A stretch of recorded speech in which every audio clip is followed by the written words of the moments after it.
નમસ્કાર મિત્રો, એક ઘર લઈને આવ્યા છીએ. તેમાં પૂરું કલર પેઇન્ટ વગેરે પૂરું કામ થયેલું છે.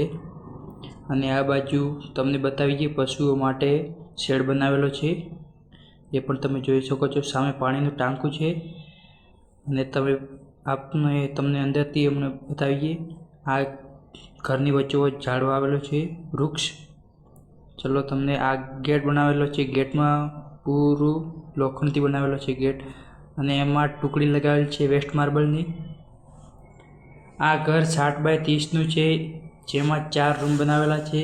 ઉપરથી પણ તમે જોઈ શકો છો. રસોડું 10x20નું છે.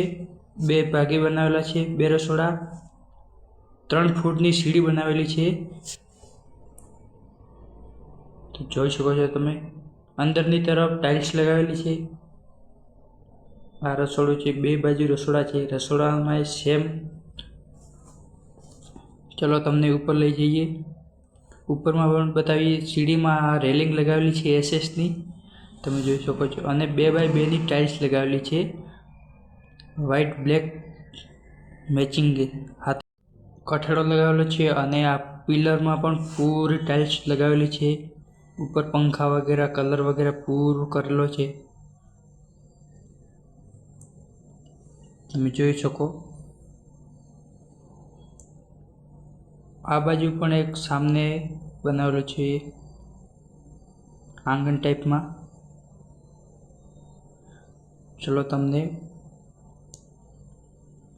આ આગળ ઉપર ટેરેસ ઉપર લઈ જઈએ. ટેરેસની ઉપર તમને બતાવીએ બધું. આ ટેરેસ છે, તેમાં લોખંડની સીડી બનાવેલી છે. ચલો ટેરેસ ઉપર. આ પાણીની ટાંકી છે. અને તમને ચારે બાજુનો નજારો બતાવીએ ઘરની ઉપરથી. ઘરની ચારે બાજુ બાઉન્ડ્રી લગાવેલી છે. આ આંગણ છે, અને 2 ગેટ લગાવેલા છે.